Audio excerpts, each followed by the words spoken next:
Oi, gente, eu sou Rúbia, eu sou mãe do Gael e da Anne, para quem conhece o canal. Seja bem-vindo ao nosso canal. E hoje eu vou falar um pouco sobre como foi o diagnóstico do Gael, como que a gente recebeu a notícia e como que foi para a gente descobrir, né, tudo o que aconteceu com ele, tudo que nós passamos, enfim. Fica aí que acredito que você vai achar muito bom. Primeiro eu queria dizer que, na verdade, eu tô fazendo esse vídeo porque eu fui muito ajudada por outras pessoas que também fizeram vídeos no YouTube e postaram falando sobre os seus filhos, né, como eles descobriram o diagnóstico, porque eu tinha muita... Eu achava que o Gael tinha alguma coisa diferente, mas eu não sabia exatamente o que que era. A minha grande suspeita é que era autismo. A gente fala TEA, gente, transtorno do espectro autista, porque autismo é como se você juntasse tudo e colocasse numa caixinha só e todo mundo fosse igual. O TEA é um transtorno do espectro autista porque nós temos autistas de leve, levíssimo, levíssimo a grave, gravíssimo, gravíssimo. Dentro desse espectro, você tem uma variação de pessoas com graus diferentes, que podem inclusive caminhar. Pessoas do grave podem vir para o leve, para o moderado, pessoas do leve, eventualmente, é mais difícil, mas pode se agravar. Então, não tem como você fechar tudo num pacote e falar todos são autistas. Não, eles têm TEA, eles têm transtorno do espectro autista. Inclusive, eu não gosto de falar meu filho é autista, eu gosto de falar que meu filho tem TEA, né? Porque eu acho que você singulariza ele e não coloca ele com uma palavra que é tão estigmatizada. Né? Quando a gente fala autista, a pessoa já pensa que é aquela pessoa que fica balançando para frente e para trás e não olha e tal. E não é bem assim. Temos também pessoas que são, né, que têm essa sensibilidade, essa questão vestibular, que é o de balançar, mas outras pessoas não. O pré-natal do Gael foi normal. O Gael foi muito desejado dentro do prazo certinho. A gente esperou o tempo certo, eu e meu esposo, a gente estava bem financeiramente. Engravidamos, ficamos muito felizes, fizemos todo o pré-natal. E fizemos pré-natal particular, inclusive. Tava tudo normal, não tive nenhuma doença, nenhuma comorbidade, nenhum problema de saúde no pré-natal, foi tudo ótimo. O parto foi domiciliar, planejado, foi tudo bem meu parto, não teve nenhuma intercorrência. Logo que ele nasceu, ele já pegou o seio materno, amamentou até 1 ano e 11 meses, quase até os 2 anos. Foi tudo normal, a alimentação dele foi normal, o desenvolvimento neuropsicomotor inicial foi todo normal. Com pouco tempo ele já começou a ter contato visual, firmou a cabeça no tempo normal, ele sentou no tempo normal, engatinhou no tempo normal e até andou no tempo normal. Definitivamente ele andou com 1 ano e 3 meses, mas com 1 ano, 9 meses ele já ficava em pé com apoio, sabe? Ele era bem firminho. Então, assim, na parte motora eu não percebia nada de alterado. O que me chamou a atenção nele? Primeiro, que ele não olhava no meu olho na hora de amamentar. Então, quando eu dava mamar, ele não olhava no meu olho, ele olhava na minha correntinha, ele olhava no cabelo, ele olhava em tudo quanto é lugar, menos no meu olho. Isso me chamava atenção, mas como eu era mãe de primeira viagem, né, eu não sabia se tudo bem, se era normal ou não, enfim. Outras coisas, mais pra frente, quando ele tinha 1 ano e 3, 1 ano e 4 meses, eu comecei a perceber com mais frequência que ele olhava o ventilador, ele ficava louco com o ventilador. Onde ele ia que tinha um ventilador, ele ficava olhando incessantemente, assim, por muito tempo. Máquina de lavar, ele era louco, apaixonado. Ele chegava em casa, ouvia a máquina de lavar, pedia pra gente levantar ele, colocar ele se debruçava sobre a máquina de lavar e ficava olhando aquilo ali, sabe? Aí eu conversava com algumas pessoas, falava, gente, meu filho gosta de ventilador, máquina de lavar. E as pessoas falavam, não, toda criança gosta, é normal. E eu falei, então, né, eu achava excessivo, mas ok. E quando a gente ia pro shopping, toda criança gosta de ver brinquedos e tudo mais. Ele gostava de elevador, ele ficava subindo e descendo no elevador, que é uma coisa que ele faz até hoje. E também escada rolante, era muito, gente, ele subia e descia o tempo todo, assim, se ele pudesse, ele só ficava nisso. Isso me chamou muito a atenção também. Oi! Opa, tchau! Opa! Opa!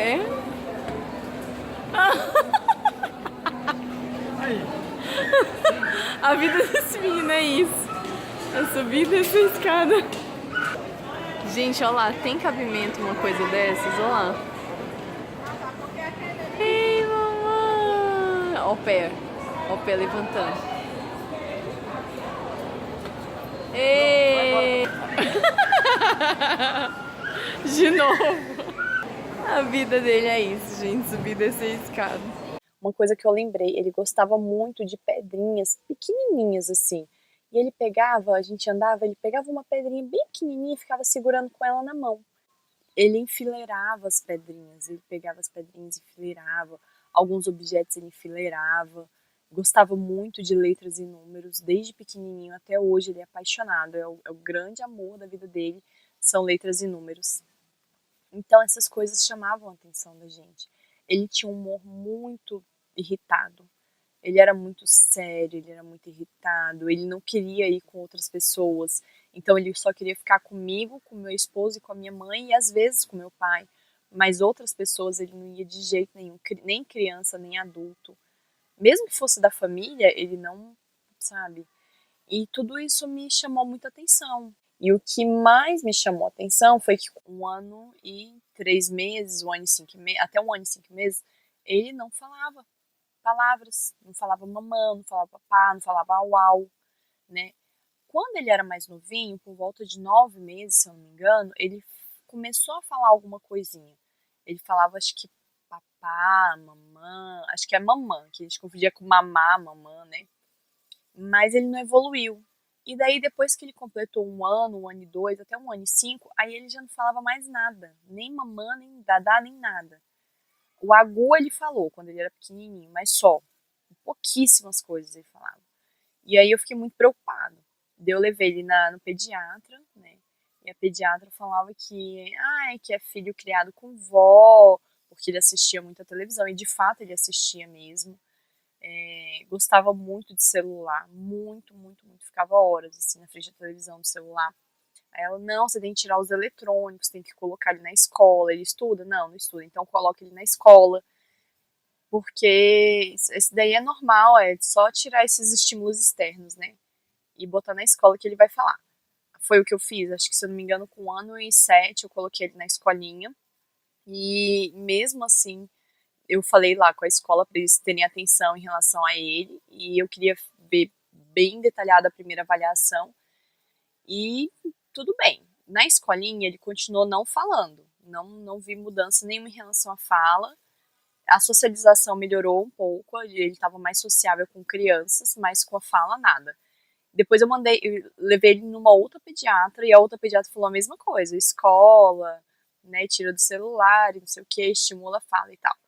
Aí eu levei ele numa fono, a fono falou que porque a área no cérebro da criança, do menino, a área correspondente à fala é menor no homem do que na mulher, espera até os 3 anos ele vai falar. E aí eu, não satisfeita, levei ele num neuropediatra. O neuropediatra, a gente, foi um desastre. Ele nem olhou na cara do Gael, nem olhou, definitivamente. Pediu um monte de exame, tomografia computadorizada, eletroencefalograma, bera, emissão autoacústica, se eu não me engano tem um outro exame lá. E só, ele falou assim, faz esses exames aí e volta. Nossa, eu fiquei revoltada quando eu vi isso. Eu falei, gente, ele, como assim? Ele não olha na cara do meu filho, pede um monte de exame, pede pra eu voltar. Eu fiz só os da audição, que deram normais, mas eu não quis expor ele a uma tomografia computadorizada, não dava, e ele era tão irritado que a gente até tentou, eu vou falar sinceridade, a gente tentou, a gente foi bem cedinho, ele ainda dormindo, mamando mamar no peito, né, e a gente foi tentar colocar na máquina, na hora que chegava naquela máquina ele gritava, ele se esgoelava, ele não queria fazer. Daí eles falaram, tem que ser sob sedação. Eu falei, gente, não vamos submeter o meu filho a isso, não vai. Ou tinha que ser sedado, ou tinha que acordar ele 3 horas da madrugada, deixar ele acordado, e para ele 7 horas da manhã, 8 horas da manhã, dormir de cansaço para poder fazer o exame. Eles não sabem o histórico dele, assim, o Gael é muito ruim de sono desde sempre. Ele acordava de 2 em 2 horas para mamar, isso quando era pequenininho. Quando ele, depois de 1 ano de idade, né, depois de 1 ano de idade, ele tinha muito terror noturno, muito terror noturno. Ele acordava chorando, gritando, esgoelado. Eu ficava tão assustada, eu e meu esposo, a gente não sabia o que estava acontecendo. Depois de muito tempo que a gente foi saber que era terror noturno. Então, gente, não dava assim.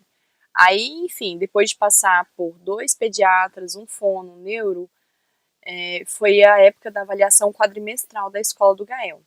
E na avaliação eu perguntei como é que ele estava indo. É lógico, a professora falou, ele não está acompanhando a turma em nenhuma das áreas em geral, e também a parte da fala é a que mais está atrasada em relação à turma, porque os coleguinhas já falavam, já conversavam, interagiam, e ele não falava.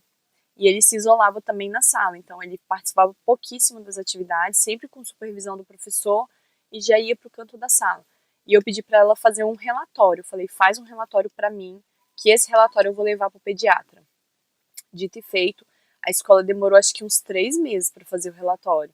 Eu tive que cobrar deles, mas eles fizeram um relatório e eu levei para o pediatra. Aí sim, depois que eu levei para o pediatra, com o relatório, que a pediatra falou, nossa, realmente ele tem um atraso. Aí ela encaminhou para psicólogo, TO e fono. A psicóloga da clínica que meu filho fez, aqui em Brasília, ela é uma pessoa que é especializada nessa área, e ela foi a primeira pessoa que fez uma avaliação bem minuciosa mesmo. Ela aplicou diversos testes, questionários comigo, com meu esposo.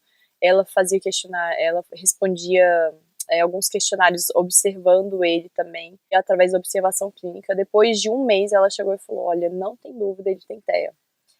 Depois que ela falou isso, mesmo eu tendo, tipo, 90% de certeza que ele tinha, é como se meu chão tivesse caído, assim, sabe? Aberto o chão e caiu meu chão. Eu já esperava que ele tivesse TEA. Tanto é que quando ele tinha 1 ano e 5 meses, mais ou menos, por aí 1 ano e 7 meses, eu falei pro meu esposo, eu falei, amor, eu acho que ele tem autismo, né? Na época eu falava autismo, que eu não sabia da sigla TEA. E eu falei, eu acho que a gente vai ter que correr atrás naquela época e tudo mais. Só que é difícil você identificar, porque ele não é aquele TEA grave, né? Clássico, né? Que é o que eu conhecia até então. Ele é um TEA de leve a moderado, então ele parece muito uma criança neurotípica birrenta, digamos. Era o que a gente achava, mas depois de um tempo, quando eu tinha 1 ano e 5 meses, eu tinha quase certeza que era TEA. E aí, quando foi fechado o diagnóstico, que foi com 2 anos e 7 meses, ai, gente, meu mundo, sabe, eu esperava, mas não sei, eu não esperava ter a reação que eu tive. Foi muito difícil, foi muito difícil. Eu chorava, para quem eu falava, assim, a pessoa, eu tinha que falar para a escola, né, que foi diagnosticado com TEA. Daí, na hora que eu cheguei na escola, eu desabei de chorar. Depois eu fui numa psiquiatra infantil para ela fechar realmente o diagnóstico ou não, e numa neurologista. Quando as duas falaram que ele realmente tinha nossa, eu chorava demais, eu não conseguia me conter. E todas as pessoas que eu falava, acabava falando do assunto, eu chorava horrores, assim. E nessa época eu também não quis nem gravar, porque eu tava muito mal. Tem um vídeo, né, que foi o vídeo de quando fez o diagnóstico. Eu tava dentro do carro também, igual eu tô agora.